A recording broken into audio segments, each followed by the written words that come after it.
coisa, eu queria, dentro da IMOSP, então, vamos falar um pouquinho da igreja mãe, né? Aquela que começou. Temos o pastor Moisés. Isso é muito importante porque é o seguinte, tem que ter todo mundo apoiando. Por exemplo, a gente tem um caso interessantíssimo aqui. O pastor Moisés, ele é um visionário. Então, não, gente, a gente tem que fazer isso, a gente vai pra lá, a gente vai montar a universidade. Tipo, como? Ele não sabe, mas ele fala. E aí ele vai falando, só que, gente, vamos falar bem sério. Nem eu estou preparada para fazer isso. Imagina o pessoal que chega, vem todo domingo só para vir na igreja. O pessoal deve olhar e falar assim, pastor é maluco, né? Então, o que tem que acontecer? Tem que ter alguém, tem que ter pessoas para começar a fazer isso acontecer. E no nosso caso, o nosso pastor auxiliar, o pastor Kim, ele é aquela pessoa que vai botando a coisa em ordem, sabe? Vai pegando tudo que vai caindo lá do pastor Moisés, vai organizando e colocando nos seus devidos lugares. Ó, gente, agora a gente vai fazer isso. Então, ele vai tornando a coisa prática, para que as pessoas consigam entender e as pessoas consigam fazer, colocar na prática. Então, isso foi um casamento muito interessante, tá? Ele veio depois, né? A gente tentou várias outras pessoas, e ele conseguiu, é uma pessoa super bacana, mas é uma pessoa totalmente lógica e sistemática, né? Então, a gente pode falar, não daria certo só com o pastor Kim, não daria certo também só com o pastor Moisés. A gente já tentou também, bem difícil, porque nada acontece, só fala-se divisão, mas é uma bagunça, e ele vai arrumando a casa, tá? Outra coisa muito importante são os presbíteros, o conselho, né? A gente tem todos os presbíteros, né? Eles ficam, só que não é vitalício, não é hereditário. Uma coisa que a gente tem de interessante, que é totalmente diferente de qualquer outra igreja, é que só pode ficar 7 anos. Depois dos 7 anos você tem que fazer ministério, qualquer que seja. E você faz 3 anos... Aí 1 ano você descansa e você vai ver coisa nova, você vai buscar o que Deus tem para você. Você vai ter um momento de reflexão e avaliação de tudo que você fez. E depois você vai fazer mais 3 anos e depois você vira missionário, ou você ajuda o ministério X, ou enfim, você vai fazer alguma coisa. Você continua presbítero, mas você não toma decisões dentro do conselho. Isso é muito interessante, porque não acumula, né, poder, né? Tem gente que quer ficar no poder, quer, né, mandar em tudo. Então não acumula, ao mesmo tempo tem essa rotatividade boa, porque vem os jovens, agora está entrando gente de 40 anos, jovem. Antigamente era só depois dos 60 que vocês se tornavam presbíteros. Hoje não, a gente tem bastante jovens, eles estão à frente de reforma de igreja, sabe, coisas bem, né, tomadas de decisão mesmo da igreja. Isso tem sido muito, muito importante. Aí vem os departamentos e as células. A igreja em células, né, que a gente ouve falar muito, isso é muito interessante. Outra visão que a gente tem como igreja são os pequenos grupos. Porque como a igreja cresceu demais, a gente também não imaginava esse crescimento, de repente se tornou difícil, ninguém conhece ninguém. A gente não tem como cuidar das pessoas. E ainda mais imaginem o meu pastor, né, o pastor Moisés, né, falando, ele não quer nem saber quem está na frente, ele vai indo. Então se tornava muito complicado o cuidar. E a gente tem falado disso há 14 anos, sobre as células, e agora parece que as células se tornaram mais estáveis, né, dentro da igreja. A gente tem células, tanto é interessante que até cada ministério, por exemplo, departamento dos jovens, o Ministério dos Jovens, é considerado uma célula. E aí essa célula, tudo que acontece na igreja mãe a gente vai fazer junto, tá? Por que isso é importante? Porque cada membro é um ministro. A gente não pode ficar esperando que alguém lá, o pastor tá fulano de tal, o ministro fulano de tal, faça alguma coisa. E é isso que acontece, ó. As células estão se multiplicando, então cada célula, uma das funções principais da célula, além de cuidado mútuo, toda aquela coisa, a gente tem treinamento para os líderes, acampamento para os líderes, principalmente é M1, M2, M3. O que é isso? É o missionário que ele adota. Então, cada célula tem como obrigação, que não é obrigação, adotar um missionário ou um campo missionário, tá? E aí o que ele vai fazer? Ele adota e ele pega esse missionário, ele tem que fazer todo o relacionamento, saber como é que ele está, se ele está passando mal, se ele está com dificuldade financeira, se ele está doente, se ele, o ministério dele está crescendo, se não está, tá? Ele que vai fazer o contato, essa célula e como um todo vai fazer o contato, vai apoiar em oração e apoio financeiro. O apoio financeiro é o seguinte, a igreja colocou como parte até do estatuto e todas as coisas, isso aí. A igreja tem uma base, fala assim, ó, R$300 a igreja banca. Então, qualquer célula, né, que adotou um missionário, esse missionário já vai receber R$300 como base, tá? Aí, a célula levanta um dinheiro, então cada um vai dar R$100 por mês, tá? Aí eu juntei, vamos supor, mais R$300. Se eu junto mais R$300, a igreja fala, ai, que bom. Aí eles dão mais 300. Então, o mesmo valor que você consegue dentro da célula, que os membros da célula levantam, a igreja também coloca em cima. Então tem a base, 300, mais 300, mais 300. Então são R$900 que vai para o missionário e a igreja que manda. Tá?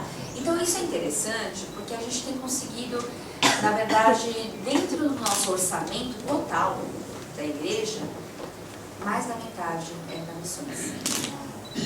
Então faz tempo, assim, demorou até a gente conseguir se organizar, né? Porque tem tanta coisa dentro da igreja que é problemática que a gente precisava de dinheiro, mas a gente conseguiu organizar e hoje mais da metade é para missões, tá? E uma das formas de fazer missão é, então, a igreja tem esse apoio financeiro junto com a célula, ok? Só que a célula que não levantar, não vai ter. Só tem aquela base de R$300, ok? Outra coisa são missões urbanas. Por que missões urbanas? Pessoal, não adianta, que nem eu falei, a grande comissão, não adianta a gente ir longe, né? Ir para lugares distantes e a gente não fazer onde a gente está, né? Onde a gente está, na verdade, é mais importante. Porque é fácil você fazer uma semana, 15 dias de missão e você achar que é muito legal e tal, e voltar. Só que ir ao redor da nossa igreja, ir perto aqui, o que a gente está fazendo e qual a diferença que está fazendo. E aqui foi muito importante a parte multiétnica. Por quê? Porque a primeira geração, gente, eles não sabem falar nem português direito. Agora imagina, gente, não sabe falar, só fala básico, né? Quanto é, coisa assim para comércio, coisas bem simples. Gente, já pensou eles querem falar de Jesus para alguém? Eles fazendo teatro, ou, né?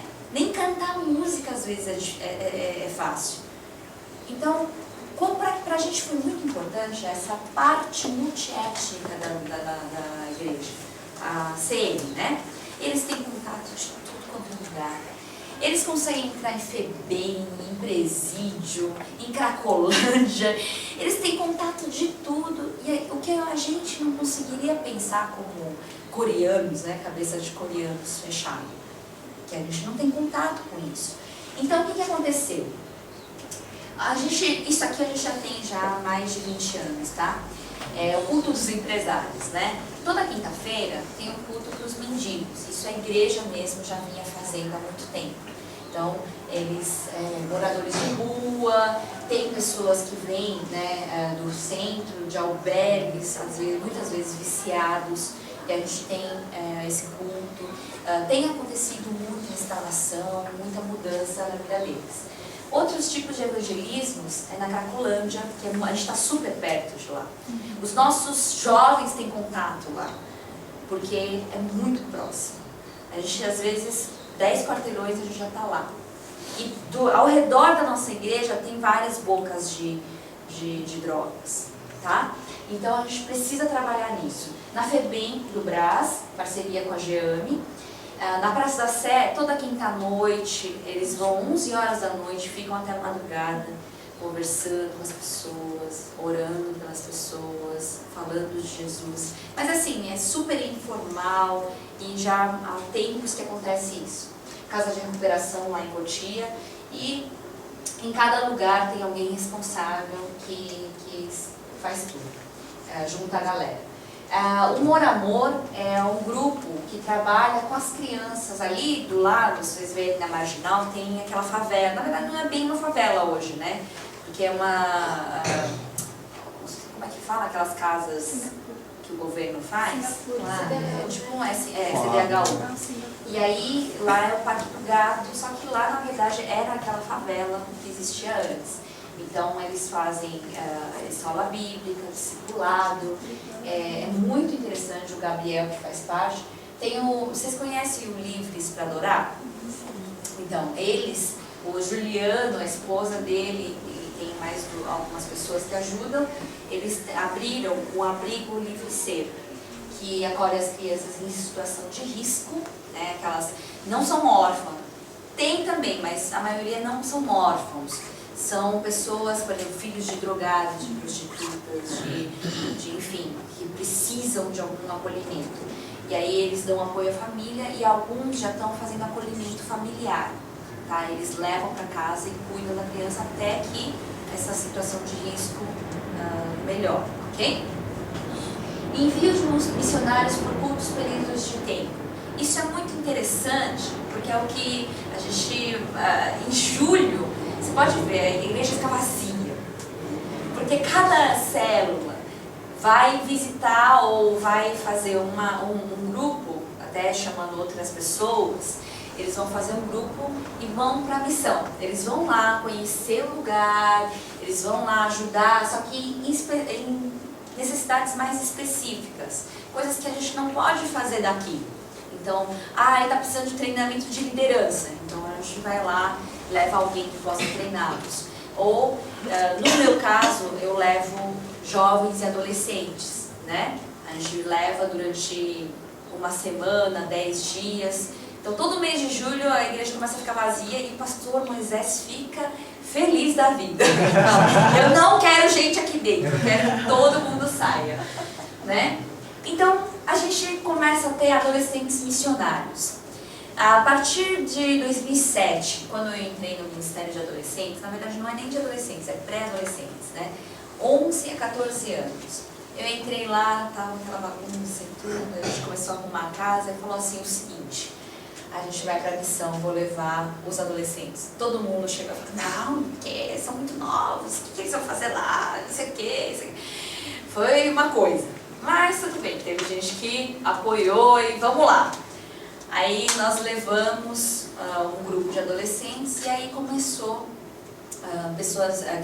adolescentes de 13, 14 anos e um pouquinho mais velhos.